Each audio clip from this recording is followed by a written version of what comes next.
Hi all, Larry Powell II here with another reading video where I'm reading from the Eye of the World, Book 1 in the Wheel of Time series by Robert Jordan. And today I'm reading chapter number 51.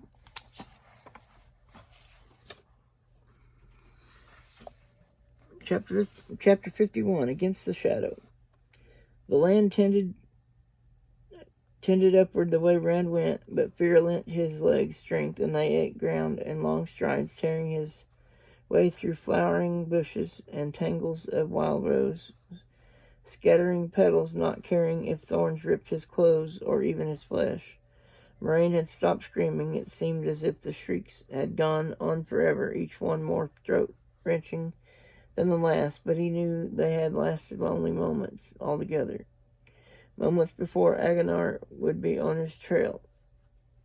He knew it would be him that Agonar followed. He had seen the certainty in the Forsaken's hollow eyes in that last second before terror whipped his feet to run. The land grew ever steeper, but he scrambled on, pulling himself forward by handfuls of undergrowth.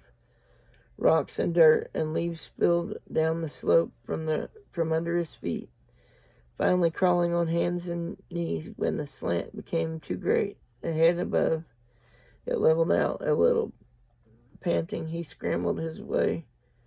The last few spans got to his feet and stopped, wanting to howl aloud. 10 paces in front of him, the hilltop dropped away sharply. He knew what he would see before he reached it, but he took the steps anyway, each heavier than the one before, hoping there might be some track, a goat path, anything. At the edge, he looked down a sheer 100-foot drop, a stone wall as smooth as planed timber. There has to be some way. I'll go back and find a way around. Go back, and when he turned, Agonar was there, just reaching the crest. The Forsaken topped the hill without any difficulty, walking up the steep slope as if it were level ground. Deep sunken eyes burned at him from that drawn parchment face. Somehow it seemed less withered than before, more fleshed, as if Agonar had fed well on something. Those eyes were fixed on him, yet when Agonar spoke, it was almost to himself. Valzamon will give rewards beyond mortal dreaming for the one who brings you to Shal Ghul. Yet my dreams have always been beyond those of other men, and I left mortality behind millennia ago. What difference if you serve the great Lord of the Dark, alive or dead? None to the spread of the shadow. Why should I share power with you? Why should I bend knee to you? I who faced Luce Theron Telamon in the hall of the servants itself. I who threw my might against the Lord of the Morning and met him stroke for stroke. I think not. Rand's mouth dried like dust. His tongue felt as shriveled as Agonar. The edge of the precipice grated under his heels, stone falling away. He did not dare look back, but he heard the stone bounding and rebounding from the sheer wall, just as his body would if he moved another inch. It was the first he knew that he had been backing up away from the Forsaken. His skin crawled until he thought he must see it writhing if he looked, if he could only take his eyes off the Forsaken.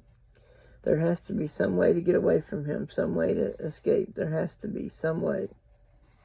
Suddenly he felt something, saw it, thought, though he knew it was not there to see. A glowing rope ran off from Agonar behind him, white like sunlight, seen through the purest cloud, heavier than a blacksmith's arm, lighter than air, connecting the Forsaken to something distant, beyond knowing, something within the touch of Rand's hand.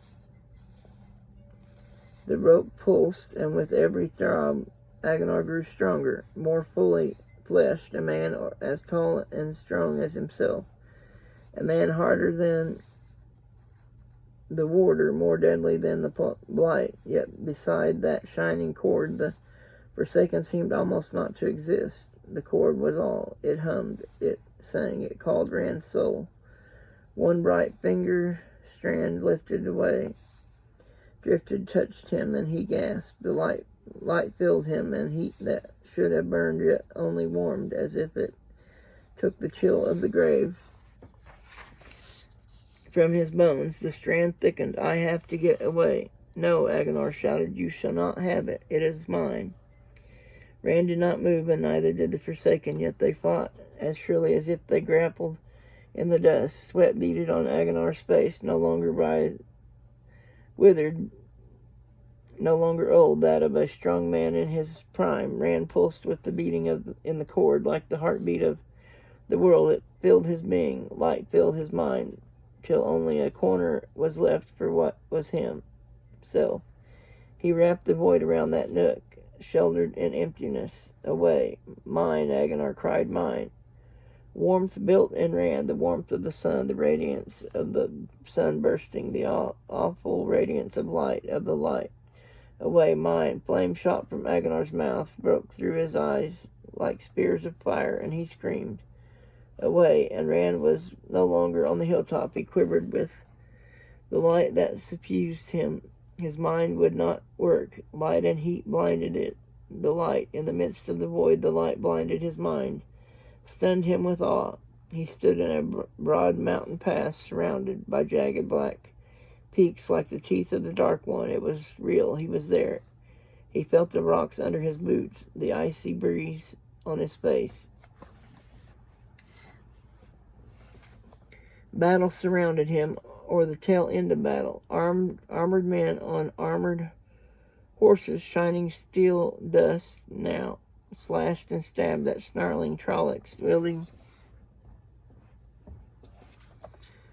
spiked axes and scythes like swords. Some men fought on foot, their horses down, and barded horses galloped through the fight with empty saddles. Fades moved among them all, night black, cloaks hanging still. However, their dark mounts galloped, and wherever their light-eating swords swung, men died.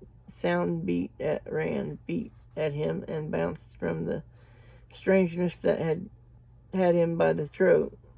The clash of steel against steel, and the panting and grunting of men and Trollocs striving, the screams of men and Trollocs dying. Over the den, banners waved in the dust-filled air. The black hawk of Valdar, the white heart of Shannara, others, and Trolloc banners, and just the little space around him he saw the horned skull of the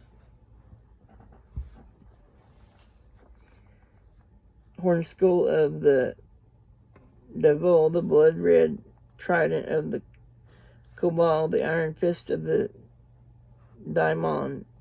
Yet it was indeed the tail end of battle, a pausing, as humans and Trollocs alike fell back to regroup. None seemed to notice Rand as they paid a few last strokes and broke away, galloping or running in a stagger to the ends of the pass. Rand found himself facing the end of the pass, where the humans were reforming, pennants stirring beneath gleaming lance points. Wounded men wavered in their saddles. Riderless horses reared and galloped. Plainly, they could not stand another meeting, yet just as plainly they readied themselves for one final charge. Some of them saw him now. Men stood in their stirrups to point at him. Their shouts came to him as tiny piping. Staggering, he turned. The forces of the Dark One filled the other end of the pass, bristling black pikes and spear points swelling up onto mountain slopes, made blacker still by the great mass of Trollocs that dwarfed the army of Shannara. Fades in hundreds rode across the front of the horde, the fierce muzzled faces of the Trollocs turning away in fear as they passed, huge bodies pulling back to make way. Overhead, Dragcar wheeled on leathery pinions, shrieks challenging the wind. Half-men saw him now too, pointed, and Dragcar spun and dove. 2, 3, 6 of them crying shrilly as they plummeted toward him. He stared at them, heat filling him, the burning heat of the touched sun. He could see the Drakkar clearly, soulless eyes and pale men's faces on winged bodies that had nothing of humanity about them.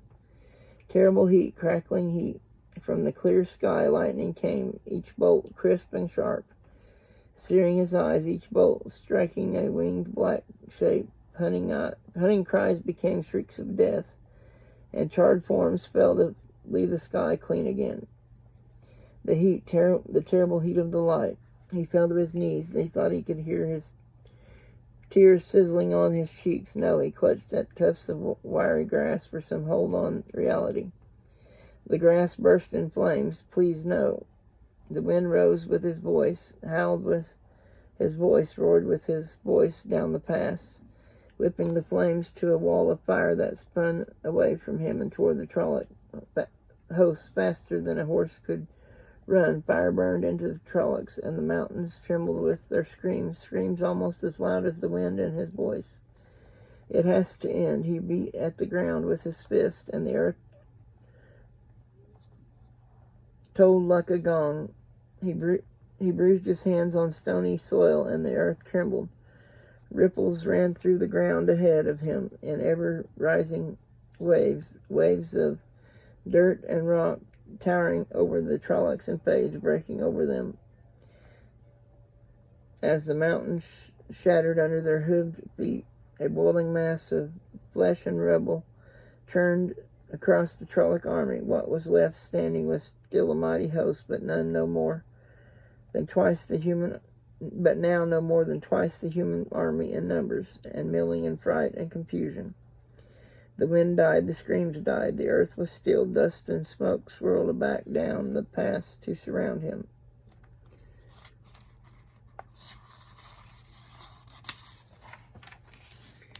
The light blinds you, Balsamon. This has to end. It is not here. It was not Rand's thought making his skull vibrate. I will take no part. Only the chosen one can do what must be done if he will. Where? He did not want to say it, but he could not stop himself. Where? The haze surrounding him parted, leaving a dome of clear, clean air, 10 spans high, walled by billowing smoke and dust. Steps rose before him, each standing alone and unsupported, stretching up into the murk that obscured the sun. Not here. Through the mist, as from the far end of the earth came a cry. The light wills it. The ground rumbled with the thunder of hooves as the forces of humankind launched their last charge. Within the void, his mind knew a moment of panic. The charging horsemen could not see him in the dust. Their charge would trample right over him. The greater part of him ignored the shaking ground as a petty thing beneath concern. Dull anger driving his feet, he mounted the first steps. It has to be ended. Darkness surrounded him, the utter darkness of total nothing. The steps were still there, hanging in the black, under his feet and ahead. When he looked back, those behind were gone, faded away to nothing, into the nothingness around him. But the cord was still there, stretching behind him, the glowing line dwindling and vanishing into the distance. It was not so thick as before, but it was still pulsing, pumping strength into him, pumping life, filling him with the light. He climbed. It seemed forever that he climbed, forever, and minutes. Time stood still in nothingness. Time ran faster. He climbed until suddenly a door stood before him, its surface rough and splintered and old. A door well remembered. He touched it, and it burst to fragments while they still fell. He stepped through, bits of shattered wood falling from his shoulders. The chamber, too, was as he remembered. The mad, straighted sky beyond the balcony, the melted walls, the polished stone, the polished table, the terrain, the terrible fireplace with its roaring, heatless flames.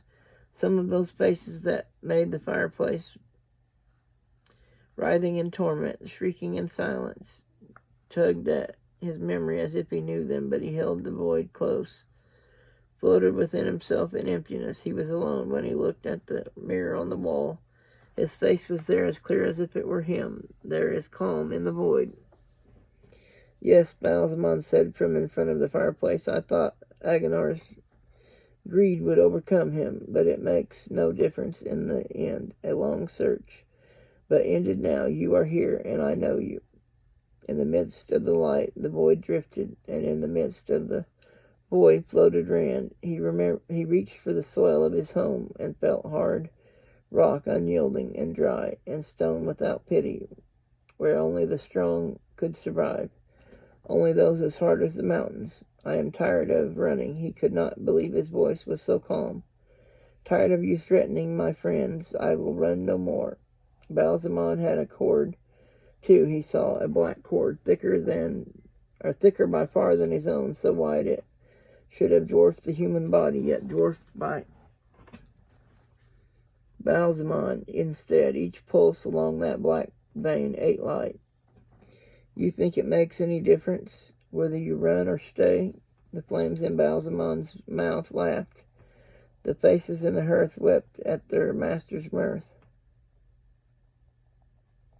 You have fled from me many times, and each time I run you down and make you eat your pride with sniveling tears for spice. Many times you have stood and fought, then groveled in defeat, begging mercy. You have this choice worm, and this choice only. Kneel at my feet and serve me well, and I will give you power above thrones. Or be Tyberlon's puppet fool, and scream while you are ground into the dust of time.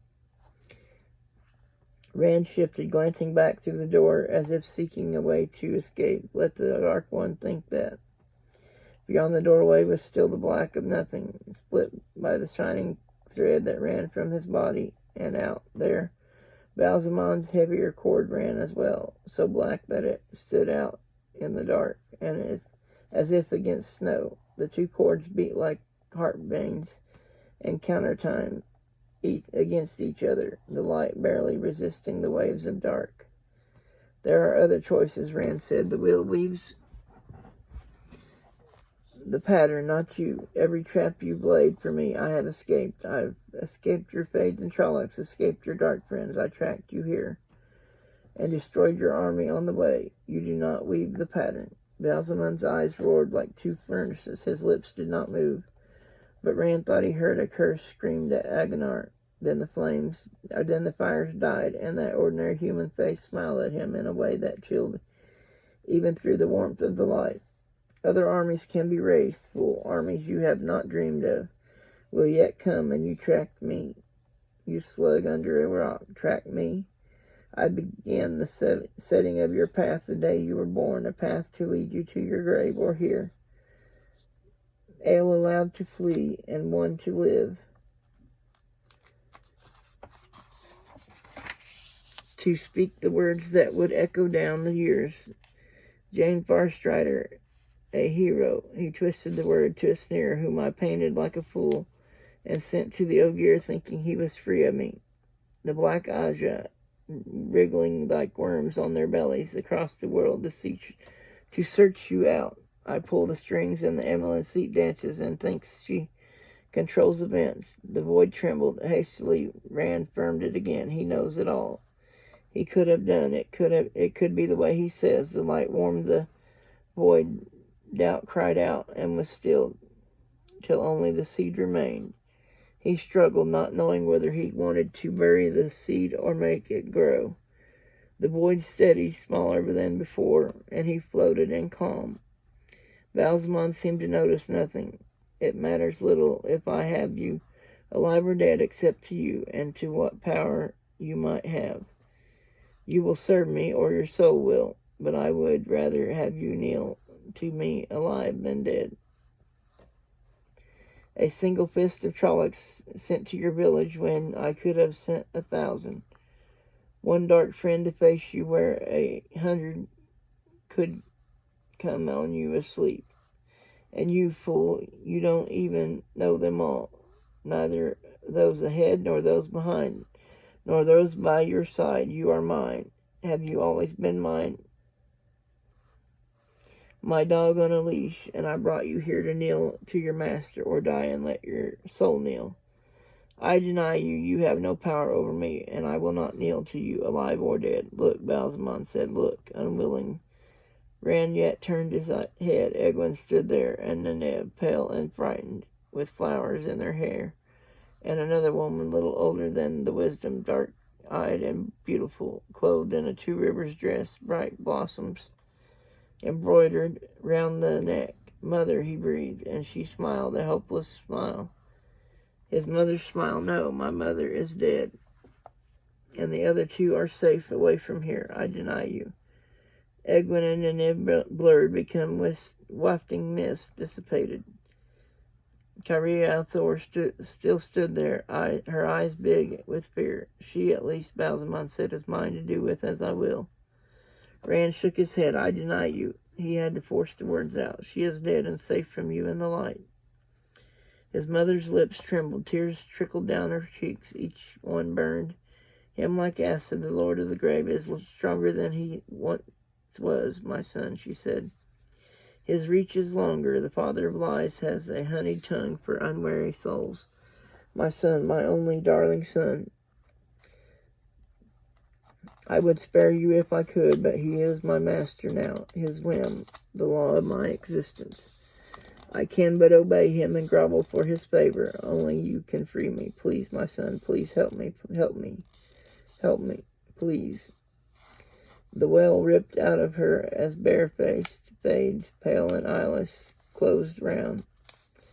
Her clothes ripped away in their bloodless hands that wielded pincers and clamps and things that stung and burned and whipped against her naked flesh. Her scream would not end. Rand's scream echoed hers. The void boiled in his mind. His sword was in his hand, not the heron-marked blade, but a blade of light, a blade of the light. Even as he raised it, a fiery white bolt shot from the point as if the blade itself had reached out. It touched the nearest spade, and blinding incandescence filled the chamber, shining through the half-men like a candle through paper, burning through them, blinding his eyes to the scene. From the midst of the brilliance, he heard a whisper, "Thank you, my son, the light, the blessed light." The flash faded, and he was alone in the chamber with Balsamon. Balsamon's eyes burned like the pit of doom, but he shied back from the sword as if it truly were the light itself. Fool, you will destroy yourself. You cannot wield it so. Not yet. Not until I teach you. It is ended, Rand said, and he swung the sword at Balsamon's black cord. Balsamon screamed as the sword fell, screamed till the stone walls trembled, and the endless howl redoubled as the blade of light severed the cord, the cut ends rebounding apart as if they had been under tension, the end stretching into the nothingness. Outside began to shrivel as it sprang away. The other whipped back into Balsamon, hurling him against the fireplace. There was silent laughter in the soundless shrieks of the tortured faces. The wall shivered and cracked, the floor heaved, and chunks of stone crashed to the floor from the ceiling. All broke apart around him. Rand pointed the sword at Balsamon's heart. It is ended. Light lanced from the blade, coruscating in a shower of fiery sparks like droplets of molten white metal. Wailing, Balsamon threw up his arms in a vain effort to shield himself. Flames shrieked in his eyes, joining with other flames as the stone ignited, the stone of the cracking walls, the stone of the pitching floor, the stone showering from the ceiling. Rand felt the bright thread attached to him thinning, till only the glow itself remained. But he strained harder, not knowing what he did or how, only that this had to be ended. It has to be ended. Fire filled the chamber, a solid flame. He could see Balsamon writhing like a leaf, hear him howling, feel the shrieks grating on his bones. The flame became pure white light, brighter than the sun. Then the last flicker of the thread was gone, and he was falling through endless black, and Balsamon's fading howl. Something struck him with tremendous force, turning him to jelly, and the jelly shook and screamed from the fire raging inside, the hungry coal burning without end. And that is the end of chapter 51. And I will be reading chapter 52 in my next video. And if you haven't already, I highly recommend that you watch the Wheel of Time series on Amazon Prime. And I want to thank everyone for watching. Please like and subscribe if you haven't already. And I will put my contact information in the description down below in case anyone wants to contact me or send me something. And as always, everyone have a wonderful day and be safe. Bye-bye.